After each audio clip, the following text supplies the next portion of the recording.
आज का हमारा पार्ट 5 है। ये 2 चर वाले रेखीय समीकरण के ऑब्जेक्टिव का, जो पिछले वर्ष जितने भी सवाल पूछा गया है इसमें सारा सॉल्व हम लोग करने वाले हैं। इससे पहले हम लोग 38 सवाल बना चुके हैं। आज हम लोग 39वां सवाल को देखेंगे। इसमें कहा गया है समीकरण x + y = 6 में कितने हल होंगे। अब देखिए, इसका आंसर होगा अनंत हल। बट कैसे होगा जरा ध्यान से देखिएगा। जैसे x + y = 6 दिया हुआ, अगर x का मान अपने मन से 2 ले लें तो क्या हो जाएगा, y का मान कितना आ जाएगा, 6 - 2 करेंगे तो 4 आ जाएगा। यानी कि इसमें आप चाहे जितना x का मान लीजिएगा, जितना 1 2 3 4 ऐसे करते करते अनंत, तो अनंत जब x का मान होगा तो y का भी तो अनंत मान होगा। इसीलिए ये समीकरण का हल क्या होगा, अनंत। ये हुआ पहला तरीका। अब दूसरा तरीका से आप इसको कैसे बनाएंगे, दूसरा तरीका से तो याद रखिएगा, जब भी चर x और y बराबर दिया हो रहे और उसका हल पूछे, उसका कितना हल होगा, कोई शर्त ना दिया रहे, तो उसका एक ही ऑप्शन होगा, अनंत हल। अगला सवाल हमारा है, यदि इकाई अंक x तथा दाहिनी अंक y हो तो 2 अंकों वाली संख्या कितनी होती है। तो 2 अंकों वाली संख्या जो होता है आपका क्या होगा, वो आपका ऑप्शन बी होगा। इकाई अंक x होना चाहिए, तो इकाई अंक x यहाँ है नहीं है, यहाँ भी इकाई अंक x नहीं है इसलिए ये भी नहीं होगा, यहाँ इकाई अंक x नहीं है इसलिए ये नहीं होगा। ठीक है, तो ये हमारा करेक्ट आंसर ऑप्शन बी है। अगला सवाल है कि यदि 2x + 3y = 12 और 3x - 2y = 5 तो इनमें से कौन आंसर होगा। तो आपको ध्यान देना है, किसी एक समीकरण को ले लीजिए। जैसे 2x + 3y = 12 है, तो x का मान कितना लें और y का कितना मान लें, जिसको हल करने पर हमारा 12 आ जाएगा। अगर मान के चलिए ऑप्शन ए लेते हैं, अगर ऑप्शन ए लेते हैं तो क्या ये मेरा 12 देता है, 12 मान देगा, उसको हम चेक करते हैं। जैसे यहाँ देखिए, x का मान हम 2 ले रहे हैं, 2 गुना x की जगह 2 रख देंगे प्लस 3 इंटू इसमें y का मान कितना है 3, 3 रखिए बराबर 12, 2 दूना 4, 3 तिया 9, 12। तो क्या इसको जोड़ने पर 12 के बराबर आएगा, तो जोड़िए कितना होगा, 9 4 13 आ जाता है। क्या इसके बराबर ये है, नहीं है, तो इसलिए आंसर नहीं होगा, ये वाला ऑप्शन नहीं होगा। अब आते हैं हम ऑप्शन सी को चेक करते हैं। ऐसे आपको चेक करना पड़ेगा। जैसे 2x + 3y = 12 दिया हुआ है। अब आप क्या कीजिए, या 2x रहने दीजिए, x की जगह ऑप्शन 3 में x का मान कितना है 3, 3 रखिए प्लस 3 गुना y का मान कितना है ऑप्शन सी में 2, तो 2 रखिए और इसको हल कीजिए। 3 दूना 6 प्लस 3 दूना 6, और ये दोनों को जोड़ने पर कितना आ जाता है, 12 आ जाता है। तो ये ऑप्शन हमारा क्या होगा, करेक्ट होगा।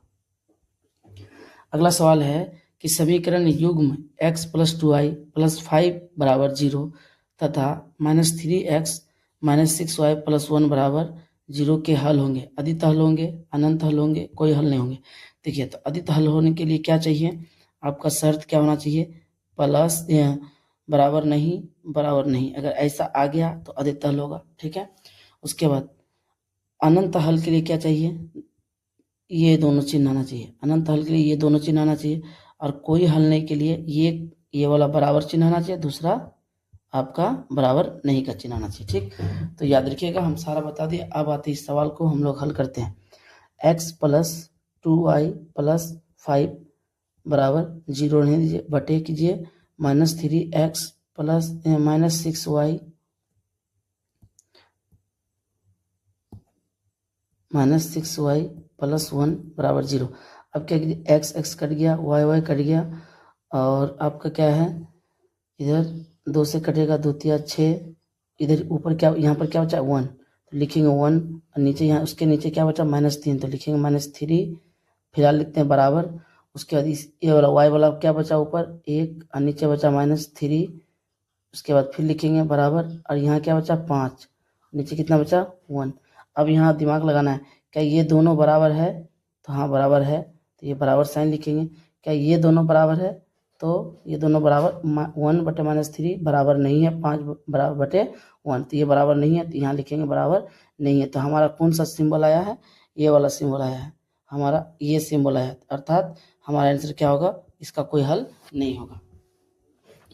नेक्स्ट सवाल है, यदि समीकरण के एक्स माइनस 5y बराबर 2 तथा 6x प्लस 2y बराबर 7 के कोई हल ना हो, तो कोई हल ना हो का शर्त होता है a1 बटे a2 बराबर नहीं, थोड़ा मिस्टेक हो गया यहाँ पर।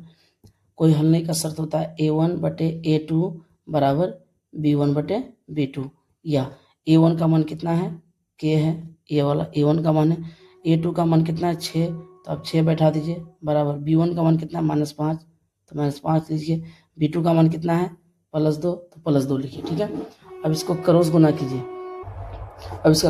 कीजिए, तो क्या होगा, k गुना 2 करेंगे तो क्या होगा 2k, और 6 पंचे -30, इसको काटिए -15 दूना 30, इसलिए k का मान कितना हो जाएगा -15। ऑप्शन हमारा कितना है, k बराबर -15, ऑप्शन डी हमारा करेक्ट आंसर है। अगला देखिए, दो चर में दो एक घातीय समीकरणों के ग्राफ प्रतिच्छेद करती हुई रेखा है। तो प्रतिच्छेद करती हुई रेखा ऐसा होता है, एक बिंदु पर प्रतिच्छेद करता है, इसलिए इसका सिर्फ कितना हल होगा, सिर्फ एक हल होगा। ऑप्शन हमारा ए होगा। ठीक है, और अगर आपसे पूछे कोई हल नहीं का ग्राफ कैसा होता है, तो कोई हल नहीं का ग्राफ होता है ये समांतर लाइन होता है, समांतर, और अनंत हल का ग्राफ कैसा होता है, ये आपका एक लाइन होता है, अर्थात सरल रेखा होता है। अगला सवाल है, रेखिक समीकरण युग्म x + 3y - 4 बराबर 0 तथा 2x - 5y - 1 बराबर 0, तो ये बताइए अविरोधी है, आश्रित है या विरोधी है। देखिए, यदि आपका अविरोधी के लिए बराबर नहीं ऐसा होना चाहिए, विरोधी के लिए पहले बराबर होना चाहिए और बाद में बराबर नहीं होना चाहिए, और आश्रित के लिए ये दोनों बराबर होना चाहिए। तो अब देखिए, इसमें हमारा हल करते तो क्या आता है, जैसे x + 3y - 4, ये 3 पद है यहाँ, एक ये वाला, दूसरा ये और तीसरा ये। ठीक है, अगला हमारा इसको क्या करेंगे, मिटाते हैं, पहले इसको मिटा देते हैं, दोबारा लिख देते हैं। सबसे पहले ये दोनों समीकरण को आप बटे के रूप में लिखिए, जैसे x + 3y - 4 बटे 2x - 5y - 1 बराबर 0 है, बराबर 0 रहने दीजिए। तो आपको यहाँ क्या करना है, सबको पहले काटिए। कैसे काटना है, तो ध्यान से देखिए, x कट गया तो यहाँ क्या बचा, 1 बचा, उसके बाद y कट गया तो यहाँ क्या बचा 3, 5 तो कटेगा नहीं, रहने दीजिए, ये माइनस और ये माइनस कट गया तो क्या बचा, सिर्फ 4 बचा। ठीक है, अब इसको अब देखिए जो बचा उसको लिखिए, ऊपर क्या बचा 1 लिख दीजिए, फिलहाल अभी बराबर लिखिए। ठीक, इधर इस तरह ऊपर क्या बचा 3 बचा, ठीक, नीचे कितना बचा इसके -5 बराबर, ऊपर क्या बचा 4, इसके नीचे कितना बचा 1। अब आप कंपेयर कीजिए, क्या ये दोनों आपस में बराबर है, तो जैसे देख रहे हैं बराबर नहीं है। अब इधर कंपेयर कीजिए, क्या ये दोनों आपस में बराबर है, तो बराबर बिल्कुल नहीं है। तो हमारा कौन सा साइन आया है यहाँ पर, दोनों बराबर नहीं है, ये वाला साइन आया। ठीक है, तो ये किसका है, इसका आंसर क्या होगा, अविरोधी। ठीक, उम्मीद करते हैं आपको समझ में आया होगा। नेक्स्ट सवाल है, यदि दो चर में दो रेखिक समीकरण के हल अनंत हो तो उनके अलग क्या होगा। अनंत, हल अनंत का एक ही जगह पर होता है, जब आपका क्या हो, समपाती हो या एक सरल रेखा हो। तो दो समांतर रेखाओं का हल 0 होता है, कोई हल नहीं होता है। प्रतिच्छेदी का सिर्फ एक हल होता है, और संपाती दो संपाती रेखाएं, तो ये आपका करेक्ट आंसर होगा, संपाती रेखा के अनंत हल होते हैं। ठीक है, नेक्स्ट सवाल है, के किस मान के लिए समीकरण निकाय x + 2y = 3 और 5x + ky = 15 के अनंत हल होंगे। तो देखिए, सबसे पहले अनंत हल का शर्त होता है a1 बटे a2 बराबर b1 बटे b2 बराबर c1 बटे c2। अब क्या कीजिए आप, a1 का मान कितना है, इसके आगे कुछ नहीं तो 1, तो a1 का मान 1 है, a2 का मान कितना है हमारा 5 लिखिए, बराबर b1 का मान है 2 लिखिए, और b2 का मान है k लिखिए, बराबर c1 का मान है 3 लिखिए, और c2 का मान 15 है, 15 लिखिए। और एक बार में तीनों को तो हल नहीं कर सकते हैं, तो किसी दो को हल कीजिए, शुरू का ये दोनों को हल कीजिए या लास्ट के ये दोनों को हल कीजिए। तो हम शुरू का हल कर रहे हैं, 1/5 बराबर 2/k। क्रॉस गुना कीजिए, यानी कि इसको इससे गुना कीजिए, इसको इससे गुना कीजिए। 1 गुना k करेंगे तो k आ जाएगा 5 दूना 10, अर्थात k का मान हमारा कितना होना चाहिए 10। तो ये ऑप्शन बी सही है। ये जो 48 नंबर सवाल है, ये 48 नंबर सवाल आपका गलत है। इसको पहले आप सुधार कर लीजिए, तब आपको बनाने में सुविधा होगा। तो ये सवाल गलत कहाँ है? ये सवाल होना चाहिए था यहाँ पर 2x + y बराबर 2x - y बराबर √8। ये एक्चुअल सवाल ये है आपका। तो इसको कैसे हल करेंगे? तो 2x + y बराबर √8 है, तो इसको आप लिख सकते हैं 2√2 लिख सकते हैं। ठीक है, अगला सवाल इसी में है 2x - y बराबर 2√2। आप ये दोनों को लिख सकते हैं। इसी का मान, ये किसका मान है? √8 का मान है। ये किसका मान है? √8 का। ठीक है, अब इसको हल कीजिए, ये दोनों को जोड़ दीजिए। जोड़िएगा तो ये कट जाएगा, 2x + 2x मिलकर 4x हो जाएगा। इधर 2√2 + 2√2 तो 4√2। तो आपका ये 4 और ये 4 कट जाएगा, तो x का मान आपका आ जाएगा √2। बट आपको क्या पूछा है? y का मान पूछा है, x का मान नहीं पूछा है। तो किसी समीकरण में x का मान रख दीजिए। x + y बराबर 2√2 है, या 2 गुना इसका क्या हो जाएगा?